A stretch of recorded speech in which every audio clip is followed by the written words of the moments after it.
Okay, let me just reiterate for the classes that just came in. My name is Alec, and since we're doing units about the stars and astronomy, mythology sort of ties in with that. So my presentation is all about a basic understanding of mythology and just a basic understanding. So let's move on to the next slide. First, to get all of your brains warmed up, I want you to think, what is the basic definition of a myth? Can someone tell me? How about Cooper? Alright, a myth is like a story that might not be true. Can you give me a little bit more detail?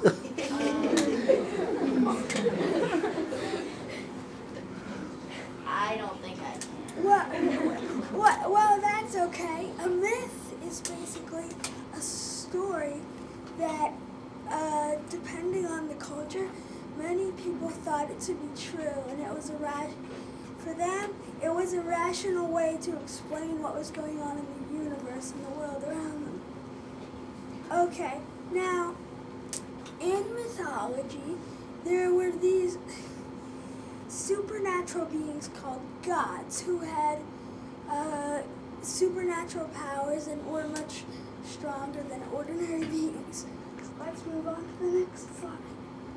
Okay, the gods of Mount Olympus were the cornerstone of Greek mythology. Let's move on. And now I am going to talk about the 12 main Olympians.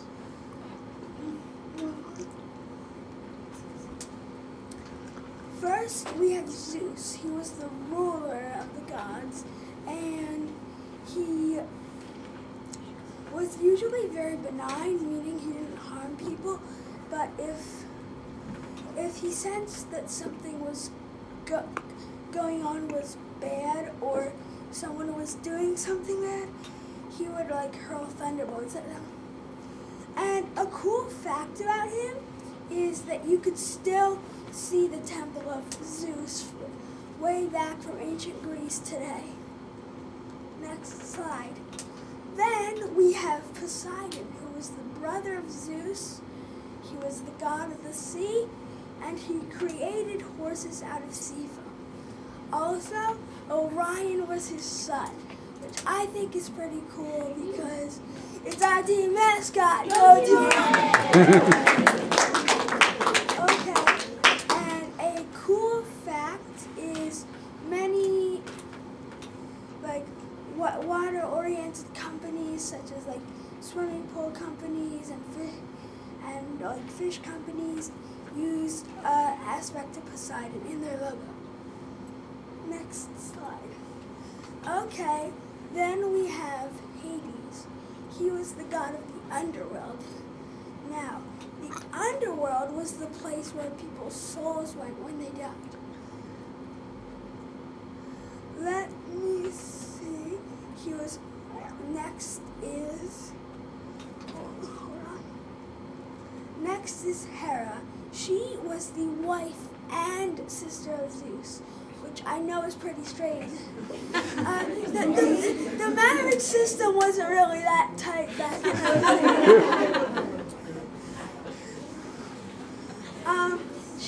day. She created the Milky Way, the whole arrangement of stars in our galaxy. And we're moving on.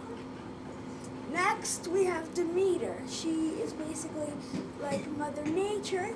She helped the crops grow, and the seasons, she controlled the seasons.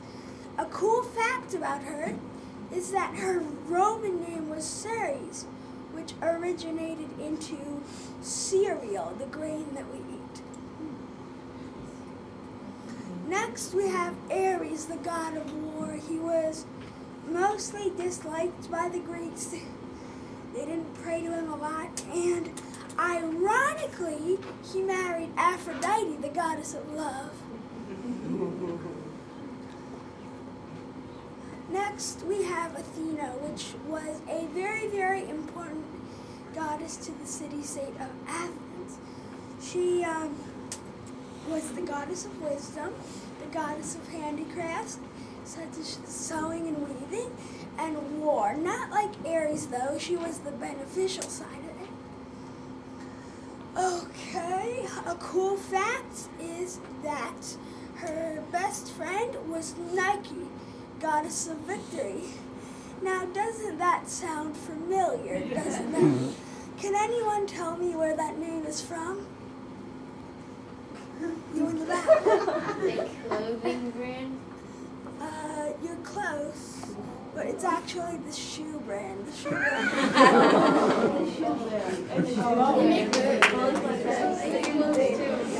Start out. I'm wearing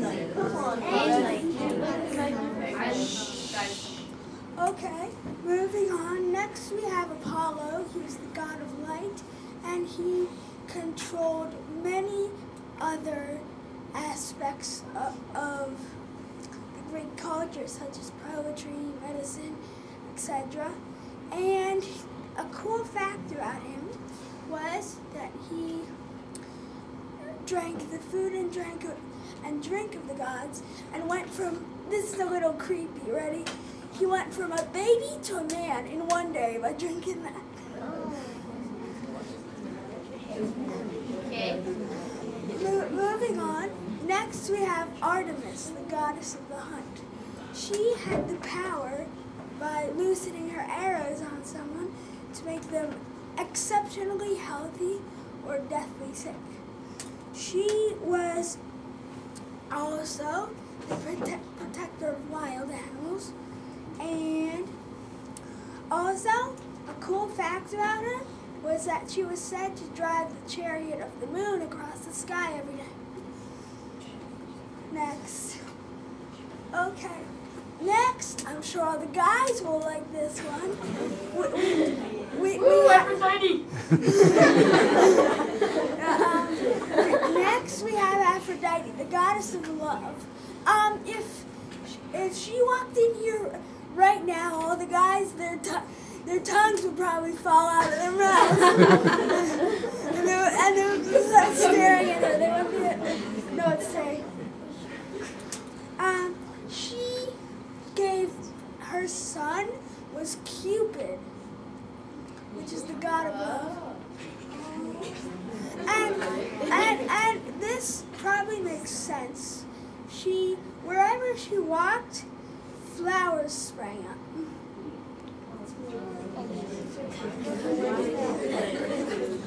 Next slide. Then I'm sure some of you are familiar with Hermes.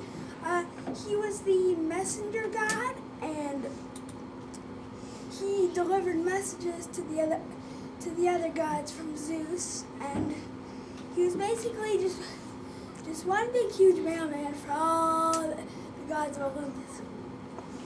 And also, he, with his winged sandals and shoes equipped, he could run at the speed of light, pretty much.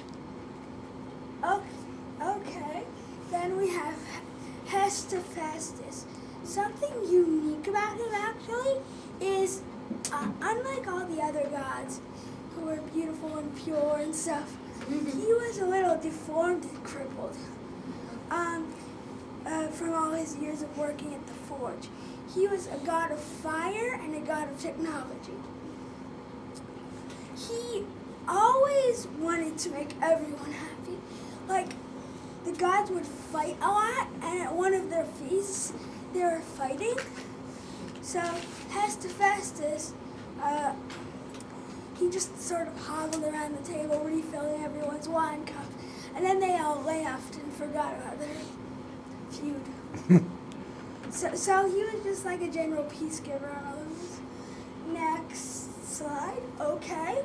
Then we have Hestia, the goddess of the hearth, which is basically like goddess of the fireplace, and she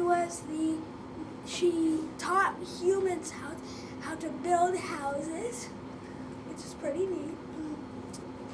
And she was the kindest and gentlest goddess of all. Now, I have a question for you guys. Does anyone know how her position as goddess of the hearth would relate to her being gentle? No.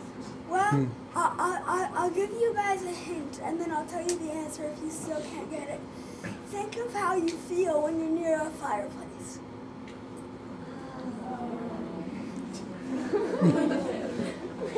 Do you get it now? Can someone give me the answer? You?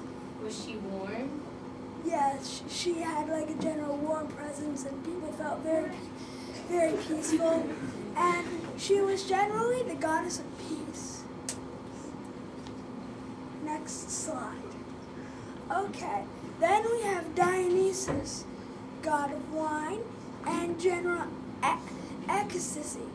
Ecstasy is basically like relaxation, but on the darker side, he was also god of madness. When people made him angry, he would inflict a feeling of madness on them. And he was the one. Does everyone know does anyone in here raise your hand if you know the story of King Midas?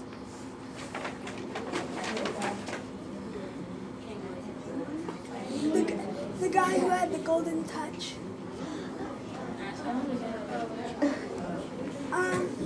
Dionysus, interestingly enough, he was the one who gave Midas his golden touch. And but the gift was actually in vain a little bit, because whenever Midas would touch anything, it would turn to gold. His food, his drink, he even touched his own daughter and turned her into gold. And when he was like screaming, "Take this gift away from me, take this gift away," Dionysus told him to wash his hands in a certain river, and now when people supposedly go to Greece, the sand in that river is supposedly tinted with gold.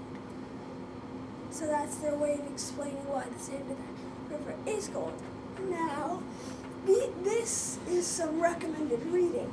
I happen to have some of these books here. They're very, very interesting, and I can pass them around.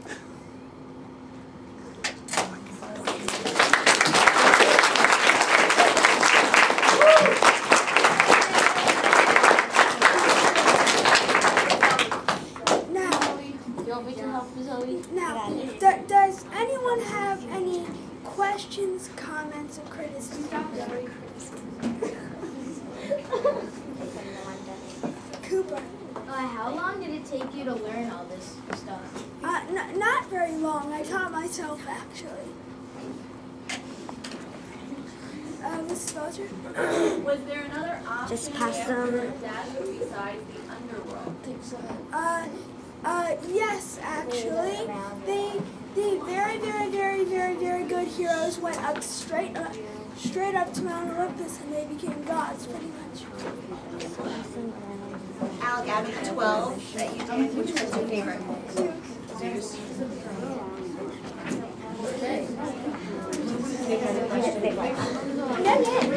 you guys need to get quiet, please?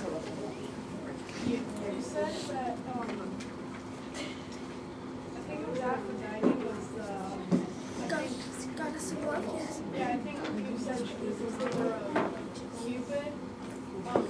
So was Cupid a god or something? Yes, he was actually the god of love, which she was the goddess of love. He was the god of love. So,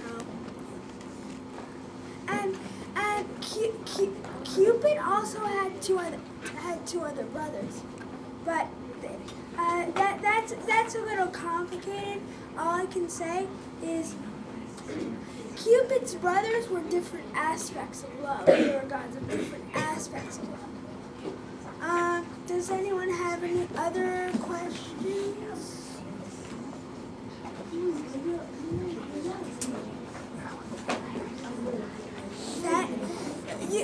You guys have been a wonderful, wonderful audience. Thank you so much.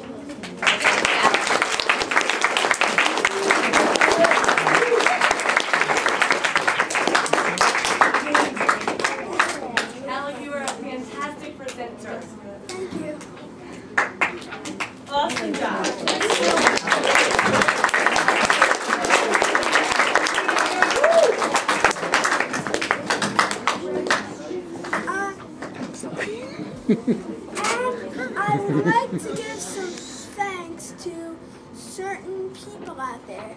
Number one, all of the teachers. Without them, this wouldn't have been possible. No way. And to my dad, who helped me make the presentation. And last but not least, to Zoe, who was a wonderful assistant.